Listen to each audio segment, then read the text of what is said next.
Good morning guys. So guys, welcome back to my channel. आज हम बहुत सारी बातें करेंगे बुटीक से रिलेटेड, क्योंकि बहुत सारे कमेंट आते हैं बुटीक से रिलेटेड कि मैम बुटीक का सामान होलसेल प्राइस में कहाँ मिलेगा। अगर किसी को बुटीक ओपन करना है मटेरियल का या सारी चीज़ें रखनी है, उन्हें मटेरियल भी प्लस में बुटीक भी रखना है, तो वो कहाँ से ले सकते हैं रीज़नेबल प्राइस में, जिससे ज़्यादा से ज़्यादा आपकी बचत हो सके। दूसरा कमेंट ये आता है कि मैम हम गांव में रहते हैं, हमें रेट कम मिलता है, हम दुखी रहते हैं, काम करने का मन नहीं करता। तीसरी बात ये करेंगे ढेर सारा काम कैसे आए और सिलाई में स्पीड कैसे बढ़ाएं। चौथा कमेंट ये आता है कि मैम हमारे काम में फिनिशिंग नहीं आती और कुछ लोग बिगनर्स हैं, तो वो कैसे शुरू करें सिलाई सीखना, कहाँ से स्टार्ट करें। क्योंकि कल ही एक कमेंट आया था कि मैम इतने सारे यूट्यूबर को देख के हमारा दिमाग पक गया है, कहाँ से शुरू करें, कैसे शुरू करें, एक मतलब स्टेप बाय स्टेप आप बता दो तो हम वैसे ही काम शुरू करेंगे सीखना। जो बिगनर्स है उनके लिए भी डिटेल में आज रहेगा, ठीक है।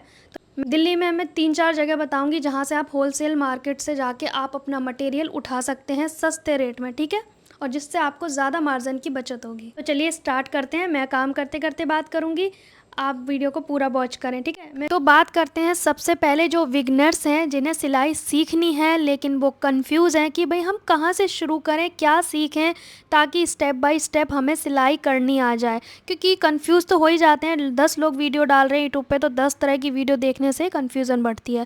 तो यहाँ पे मैं आपको बताऊँगी कि आपको ना जैसे स्टार्टिंग से, जैसे 2 तरह के लोग होते हैं। एक तो सिलाई आती है, बस उनको थोड़ा सा बाहर के लायक बनना है, बाहर की सिलाई के लायक बनना है। दूसरा वो लोग होते हैं जो बिगनर्स होते हैं, जिनकी इच्छा है कि हम भी सिलाई सीखें, क्योंकि सिलाई का फ़ायदा यह है कि आप घर बैठे अपना अर्न कर सकते हो, कहीं जाने की ज़रूरत नहीं है, कहीं नौकरी करने की ज़रूरत नहीं है, खुद के ही मालिक आप बन सकते हो हमेशा के लिए। और लेडीज़ के लिए सबसे सेफ़ काम भी रहता है ना। तो बुटीक कर लो या होम बुटीक कर लो। तो पहले जो बिगनर्स हैं जो सीखना चाहते हैं, तो उनकी स्टार्टिंग कहाँ से होगी। कमेंट आते हैं कि कपड़े पे सीखें, पेपर पे सीखें, पहले क्या सीखें। तो पहले आप वो चीज़ें सीखें जो आपको ज़्यादा पसंद है, लेकिन एक एक चीज़ सीखनी है। 10 चीज़ों की वीडियो एक दिन में नहीं देखनी है। फॉर एग्ज़ाम्पल आपको सूट सलवार पैंट पसंद है, ठीक है, तो आप क्या करोगे, मात्र एक ही चीज़ सीखोगे। पहले सूट सीखोगे और पैंट, 2 ही चीज़ों पे आप फोकस करोगे। भूल जाओगे आपको ब्लाउज़ भी सीखना है, कुछ भी नहीं, बस सिर्फ 2 चीज़ों पे फोकस करना है, सूट और पैंट या सूट सलवार, ठीक है, इन पे फोकस करना है। 2 चीज़ों पे फोकस करेंगे, जैसे कि 15 दिन आपने सूट में लगा दिए, 15 दिन आपने पैंट में। मतलब ये नहीं कि एक ही चीज़ को, मतलब आपने बार बार चीज़ें देखनी है, सूट से रिलेटेड, पैंट से रिलेटेड, तीसरी चीज़ नहीं देखनी है। उन्हीं पे आपको 15 दिन लगाने हैं, एक पैंट सीखने में, 15 दिन लगाने हैं सूट सीखने में। 2 चीज़ में परफेक्ट हो जाइए, फिर आपको सेकंड चीज़ सीखनी है, जैसे कि ब्लाउज़ हो गया। इस तरह से मतलब आपको स्टेप बाय स्टेप सीखना है। और कैसे सीखना है, अगर आप बिगनर्स हैं तो पहले पेपर पे सीखेंगे, फिर आप कपड़े पे सीखेंगे। अब यहाँ पे एक समस्या आ सकती है कि कपड़ा इतना कहाँ से लाएंगे रोज़ रोज़। तो कितने भी गरीब घर के होंगे तब भी आपके पास साड़ियाँ पड़ी होंगी, सूट के दुपट्टे पड़े होंगे, उनको निकालिए, उन पे आपने सीखना है। और कुछ कॉटन के होते हैं तो उस पे तो अस्तर की ज़रूरत नहीं होती है, और ज़्यादातर साड़ियाँ होती हैं उसमें अस्तर की ज़रूरत होती है। तो अस्तर बहुत ही सस्ता वाला लेकर आ जाइए। एक साड़ी में 10 ब्लाउज आप सीख सकते हो, ठीक है, ब्लाउज़ में इतना कपड़ा नहीं लगता है। और एक साड़ी में 2 सूट आप सीख सकते हो। तो आप साड़ी का यूज़ करें, कपड़े के लिए पैसे नहीं है, कोई बात नहीं, होता है, ऐसा भी होता है, हर कोई अमीर है ऐसा ज़रूरी नहीं है। तो आप इस तरह से सीख सकते हैं, घर से ही कपड़ा मैनेज कर सकते हैं। जहाँ चाह है वहाँ राह ज़रूर है, तो आपको इच्छा जागृत करनी है सीखने की पहले। तो मेरा कहने का मतलब है आप 6 महीने खुद को दे दीजिए। 6 महीने आपने जैसे ट्यूशन लगा लिया है अपना, ठीक है, किसी एक यूट्यूब चैनल को अपना माध्यम बनाएं, हर चीज़ फिर उसी से सीखें, या फिर जहाँ भी आपको समझ आ रहा है उससे सीखें। ज़रूरी नहीं है कि मेरा ही आपको समझ आए, जहाँ मर्जी आपको समझ में आए वहाँ सीखें। मैं एक आपको रास्ता बता रही हूँ कि इस तरह से आप अपने काम पे फोकस कर सकते हैं। तो पहले पेपर पे 15 दिन लगाएं, उसके बाद कपड़े पे लगाएं, और आप 2 चीज़ें पहले लें। 2-2 चीज़ों का आप सीखें कि भाई 2 चीज़ इस महीने में सीखनी है, 2 चीज़ अगले महीने में सीखनी है। इस तरह से आपको 5-6 चीज़ें सीख लेनी है एक होम बुटीक चलाने के लिए, जैसे कि सूट सलवार, सूट पैंट हो गया, प्लाजो हो गया, ब्लाउज़ हो गया, अस्तर और बिना अस्तर दोनों तरह के। तो ये 4-5 चीज़ें आप सीख लो, होम बुटीक स्टार्ट कर सकते हैं घर बैठे। फिर धीरे धीरे जो आता जाए वो चीज़ आप सीखते जाएं। फिर कुछ लोग कहते हैं मैम काम में सफाई कैसे लाएं। तो काम में सफाई प्रैक्टिस से आएगी, और एक ही कपड़े पे थोड़ा डिटेल में सिलने में आएगी। ये नहीं कि आपने सिला और 1 घंटे में फेंक दिया। जैसे बहुत सारे लोग तो कहते हैं कि हम तो आधे घंटे में सिल के फेंक देते हैं और टेलर लोग तो 1-1 घंटा लगाते हैं। तो टेलर लोग ना एक फिनिशिंग से काम करते हैं, उन्हें रट्टे वाला काम नहीं करते हैं, वो रफ़ कॉपी नहीं समझते हैं किसी भी सूट को कि भाई रफ़ की तरह सिला और फेंक दिया। उनकी अर्निंग हो रही है तो उन्हें बेस्ट से बेस्ट काम करके देना है। यही सोच अगर आप अपने दिमाग में डाल लोगे तो प्रैक्टिस भी अच्छी होगी, काम में भी सफाई आएगी। सफाई जब आएगी जब आप थोड़ा आराम से करोगे, प्यार से करोगे, जल्दबाजी में करोगे तो सफाई कभी नहीं आएगी। रही स्पीड की बात, तो स्पीड ना प्रैक्टिस से आती है, कोई जादू की छड़ी नहीं है कि भाई जादू मंतर कर दिया और आ गई। किसी की वीडियो देखने से भी नहीं आएगी, वो तो आपकी खुद की प्रैक्टिस से आएगी ना। अब बात करते हैं कुछ लोगों को बुटीक का मटेरियल रखना है तो वो कहाँ से लाएं कि उनकी मार्जिन की बचत अच्छी खासी हो जाए। तो कुछ तो देखो छोटे स्टेप में रखना चाहते हो तो अपने आसपास की एक बड़ी मार्केट से होलसेल का लेकर आ सकते हो सामान।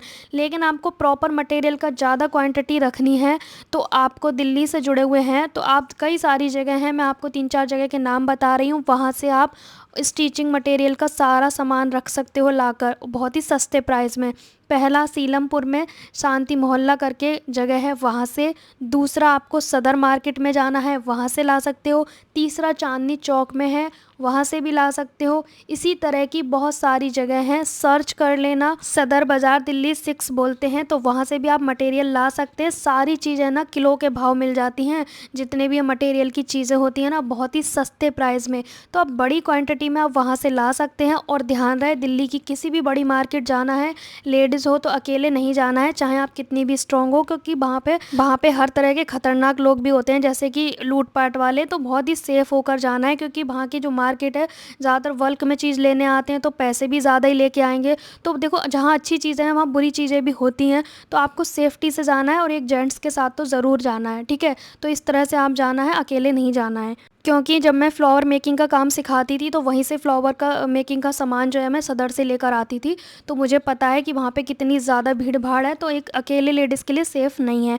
बहुत सारे एक कमेंट यह आता है कि मैम हम गांव में रहते हैं, आपके जितना हमें नहीं मिलता है, बहुत सस्ता मिलता है। तो देखो आप जहां हैं वहीं के मालिक बनने की कोशिश करें। ज़रूरी नहीं है कि आप गांव में रहते हैं तो दिल्ली जितना रेट मिलेगा, लेकिन आप जहां रहते हैं वहां के आप एक बेस्ट टेलर बन सकते हैं, वहाँ के हाईएस्ट प्राइस आपके हो सकते हैं। पर कब होंगे? जब आपके काम में फिनिशिंग होगी, बेस्ट काम होगा, आपके काम में कोई कमी नहीं होगी, तो तब आप रख सकते हैं। ये नहीं कि आपने ख़राब भी सिला और आप चाहो कि भाई रेट भी अच्छा मिल जाए, 4 बात सुना के ना जाए। 4 बात ना सुनाने का मतलब है उसका मुंह अच्छे काम से बंद कर सकते हो, शोर मचा के नहीं कर सकते हो। तो काम की क्वालिटी अच्छी होगी, मुंह अपने आप बंद हो जाएगा, चार्ज आपको अपने आप अच्छा मिलेगा। तो आप जहाँ रहते हैं वहीं के मालिक बने, इधर उधर भटकने की कोशिश ना करें कि भाई उसको ज़्यादा मिल रहा है, उसको ज़्यादा मिल रहा है। अगर आपने नया नया शुरू किया है तो कम पैसे में भी शुरू करोगे तो भी कोई प्रॉब्लम नहीं है। जब आप काफ़ी अच्छा बुटीक अब चलाने लग जाओ तब आप अपना रेट अच्छा कर लो। वो भी देखो हमें हमेशा अपना रेट अपने मोहल्ले अपने एरिया के अकॉर्डिंग करना होता है। अब मैं मान लो गाँव में रह रही हूँ और मैं दिल्ली का रेट मांगूँ तो वो तो जायज़ नहीं है ना, ऐसा नहीं हो पाएगा। जहाँ आप रहते हैं जो आपको लगे कि सुइटेबल है, इतना कस्टमर इतना दे सकता है, तो वही रेट रखें, धीरे धीरे बढ़ाएं। मैं तो पता है 4 साल पे बढ़ाती हूँ, मेरा तो मतलब डेली डेली का है ही नहीं बढ़ाने का। और मेरे यहाँ के भी बुटीक मुझसे डबल भी ले रहे हैं, पर मैं एक संतुलन में चल रही हूँ। ये नहीं कि बिल्कुल ही ख़त्म हो गया, ये नहीं कि ढेर ही लग गया, मतलब एक लिमिट में चलना है अपने काम की क्वालिटी के ऊपर। क्योंकि मैं अपने काम की क्वालिटी पे फोकस करती हूँ तो रेट मुझे अपने आप ही लोग देकर जाते हैं। क्योंकि कमेंट आते हैं कि मैम हमें कम रेट मिलता है, हमारा काम करने का मन नहीं करता है, हमारी इच्छा ख़त्म हो जाती है। तो इच्छा ख़त्म आपकी इससे नहीं होती है, आपको पैसों का लालच है या तो आपको तरक्की का लालच ही नहीं है।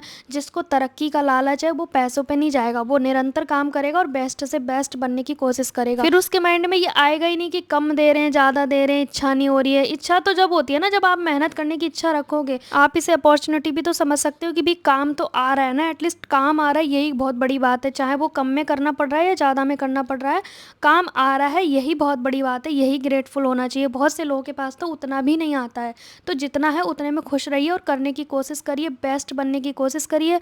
और जैसे जैसे आपके हाथ में काम में सफाई आने लगेगी तो रेट भी आपको मिलने लगेंगे। पर एकदम से सब कुछ नहीं होता है, टाइम लगता है हर चीज़ में। एक कमेंट आता है कि आपकी मशीन कौन सी है, बेस्ट मशीन है, क्या है, मतलब नाम बताओ। तो मेरी मशीन एटलस की है, मैंने नवादा से लिया। मशीन सारी बेस्ट होती हैं, चाहे वो हाथ की हो, चाहे वो पैर की हो, चाहे वो बड़ी बड़ी मशीनें हो। बस आप उन पे काम ही नहीं करोगे तो मशीन तो सजी रहेगी ना, वो तो बस मशीन है, उसको चलाने वाला कोई चाहिए, उस पर मेहनत करने वाला कोई चाहिए। तो मशीन कोई सी भी हो, बस आपको मेहनत करने की ज़रूरत है। मशीन के ऊपर ना जाएं कि मैम आपकी मशीन ज़्यादा अच्छी है इसलिए काम ज़्यादा आता होगा। मेहनत से आता है काम, काम मेहनत से आएगा ना कि मशीन से आएगा। कल मैंने एक ब्लाउज़ की वीडियो डाली है जो कि सेकंड चैनल पे डाली है, कम्युनिटी पोस्ट पे आपको लिंक मिल जाएगा। इतना आसान तरीका मैंने बिगिनर्स के लिए बताया है कि ब्लाउज़ की कटिंग स्टिचिंग कैसे करनी है, कैसे एक-एक चीज़ इतनी बारीकी से बताई है। बेल्ट ब्लाउज़ की है तो प्लीज़ आप उसे ज़रूर देखिएगा, क्योंकि मुझे 4 टक्स ब्लाउज़ की कटिंग के लिए वीडियो के लिए कमेंट आ रहे थे। चैनल पे ढेर सारी वीडियो हैं, फिर भी आप शायद नहीं देखते होंगे, तो आप सेकंड चैनल पे आप देख सकते हैं, ब्लाउज़ की वीडियो डाली हुई हैं। अब कल जो आएगा वीडियो वो आएगा कढ़ाई वाले पैंट को कैसे बनाना है। कढ़ाई वाले पैंट के लिए बहुत डिमांड थी, उसकी वीडियो रेडी है, वो जल्दी आने वाला है।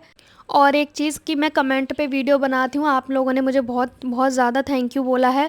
तो देखिए, मेरा पर्पज़ ये था कि अगर जो नए लोग हैं वो कुछ नया टाइप का काम ले रहे हैं, अगर वो डर रहे हैं काम करने में और उनके पास 2-3 दिन का टाइम है, तो मैं उनके लिए इसलिए वीडियो डाल देती हूँ ताकि वो वापस ना कर दें डर के मारे। और वापस करेंगे तो उनका डर कभी नहीं निकलेगा। तो मैं चाहती हूँ कि आप सबका डर निकले, इसलिए मैं आपके लिए सेम साइज़ का वीडियो बना देती हूँ ताकि आप उस तरीके से कटिंग कर सकें, स्टिचिंग कर सकें और अपने कस्टमर को सिल के दे सकें और एक चीज़ से आपका डर निकल सके। क्योंकि जब तक डर नहीं निकलेगा तब तक आप नई नई चीज़ें नहीं सिल पाओगे। डर निकालना ही मेरा मकसद है और मैं डर निकाल के ही रहूँगी। आप सबकी वीडियो आने वाली हैं, क्योंकि मैंने लिखा हुआ है और सबकी वीडियो बारी बारी से शूटिंग हो रही है। मैंने जैसे कि कहा कि मैं अकेले सब कुछ मैनेज करती हूँ, काफ़ी मतलब दिक्कत हो जाती है। जैसे कि कॉलर वाले सूट की वीडियो आएगी तो मतलब पहले आएगी पैंट की, जो कि कढ़ाई वाला पैंट कैसे कटिंग करनी है, कैसे स्टिचिंग करनी है, सारी समस्या सॉल्व होंगी। दूसरा आएगा फिर आपके हाफ़ कॉलर की जो सूट की कटिंग स्टिचिंग है वो कैसे करनी है डिटेल में। फिर एक स्लीवलेस ब्लाउज़ की ड्राफ्टिंग करके मैं आपको सिखाऊंगी, क्योंकि कमेंट आ रहा है और मेरे पास फ़िलहाल स्लीवलेस कोई ब्लाउज़ नहीं आया है, तो मैं जल्दी से उनके लिए ड्राफ्टिंग कर दूंगी ताकि वो अपना ब्लाउज़ कस्टमर का स्टिच कर सके आसानी से, बहुत ही आसान तरीके से। अब करते हैं जैसे कि बुटीक में क्या क्या सामान की ज़्यादा ज़रूरत होती है जिससे हमें मार्जिन की भी बचत हो जाए। तो देखिए, डोरी रख सकते हो, अस्तर रख सकते हो, धागा रख सकते हो, बुकरम रख सकते हो और लेस वगैरह रख सकते हो, पेस्टिंग रख सकते हो, चौक के डिब्बे रख सकते हो, जिसमें एक एक सिंगल पीस भी बिकेगा ना तो भी आपको अच्छा खासा मार्जिन बच जाएगा। ओवरलॉक के थ्रेड रख सकते हैं और जो अस्तर और थ्रेड होते हैं ना, जो मेन थ्रेड होते हैं, उसमें आपको बल्क में रखोगे तो ज़्यादा पैसा खर्च होगा। लिमिट का रखोगे कि भी थोड़ा थोड़ा बिकता भी जाए और मतलब आपका भी फ़ायदा हो जाए। तो इस तरह से आप सारी चीज़ें रख सकते हैं। मटेरियल की ढेर सारा पैसा है, फिर तो आप उसी मटेरियल वाला बुटीक भी खोल सकते हो कि मटेरियल का ही सारा सामान मिलता है ना। तो अर्निंग के लिए ना कई सारे सोर्सेज हैं, बस आपको थोड़ा फोकस करना है कि आपको क्या करना है, आपका मन दिमाग दिल किस में लग रहा है, तब जाके काम कर हो पाएगा। क्योंकि मन क्या है ना, मन तो भागता है लेकिन एक ही जगह पे सारी चीज़ें स्थिर हैं, मन दिल दिमाग सपने सब कुछ, तो उस चीज़ में आप कामयाब हो सकते हैं। और अगर आपके पास सिलाई नहीं आ रही है, सिलाई का ही काम आपको अच्छा लगता है और कुछ अच्छा ही नहीं लगता है, लेकिन फिर भी काम नहीं आ रहा है, तो आप कुछ चीज़ें बना बना के सेल कर सकते हो। छोटी मोटी चीज़ें सिलाई में ऑफ़र निकाल सकते हो कि भाई इतने दिन में अगर बुकिंग आएगी सिलाई की तो मैं कम रेट में सिल लूँगी। इस तरह से आप ऑफ़र लालच दीजिए लोगों को, क्योंकि क्या है ना, जो दिखता है वो बिकता है, साथ में जो थोड़ा सा कंसेशन कर लेता है उसका भी फ़ायदा होता है। तो ये नए लोगों के लिए है, बाकी जो ऑलरेडी फेमस हैं उनको तो क्या ही ज़रूरत है ना, वो शायद इस वीडियो पे आए भी नहीं होंगे। बहुत सारे लोग ये भी कहते हैं कि आप इतना काम कैसे कर लेते हो, कि मैंने आपको शायद कल की वीडियो जो मेरी सेकंड चैनल पे गई है उसमें मैंने आपको दिखाया कि मैं रात के 12-1 बजे तक काम कर रही हूँ। मतलब मैं 12-12 बजे तक काम करती रहती हूँ। मेरे को अपने काम से ना प्यार इतना ज़्यादा, आप देख रहे हो मैं खाना खाना भूल गई हूँ, यहाँ पे मैं बोल भी रही हूँ। 4 बज जा रहे हैं, 3 बज जा रहे हैं दोपहर के और मैं खाना खाना भूल जाती हूँ। किसी किसी दिन ना कस्टमर आते ही रहते हैं, आते ही रहते हैं। उस दिन क्या है ना, खाना लेके मैं बैठती हूँ, वैसे ही कस्टमर आ जाते हैं, तो वो सब छोड़ना पड़ता है। लेकिन ये आप ना सीखें मेरे से, क्योंकि खाना टाइम पे खाना चाहिए, ये तो मेरी एक गलत हैबिट कह सकते हो आप। क्योंकि मेरी एक प्रॉब्लम है, मैं किसी के सामने खाना नहीं खा सकती हूँ। मुझे ना शांति से बैठ के खाना खाने की आदत है। डिस्टर्ब या बोलते बोलते मुझे खाना खाना पसंद नहीं है। मुझे एक बार अगर मैं उठ गई ना तो मैं खाना उसको खा नहीं सकती दोबारा। तो मेरी तो कुछ चीज़ें ख़राब ही हैं पर आप ऐसा ना करें, अपने टाइमली सारी चीज़ मैनेज करें। यहाँ पे अब मैं अस्तर लेने जाऊँगी, कुछ खास आज सिलाई भी नहीं करी है मैंने। अस्तर वगैरह लेकर आती हूँ एक ही साथ में मैं, धागे वगैरह, और मैं शाम के 6 बजे यही काम करती हूँ ज़्यादातर। फिर उस दिन मेरा सिलाई का ना कम ही हो पाता है, कस्टमर आए गए और या फिर मैं मटेरियल ले आई, जो नया सामान आया है कपड़े वगैरह उनका भी मटेरियल लेके आती हूँ।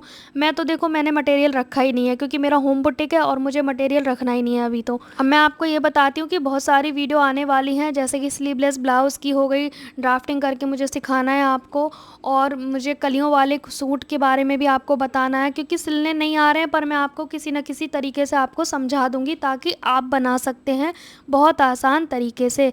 अब हम मिलेंगे नेक्स्ट वीडियो में, कोई क्वेरी है तो आप कमेंट बॉक्स में पूछ सकते हैं। मिलते हैं नेक्स्ट वीडियो में, तब तक के लिए बाय बाय।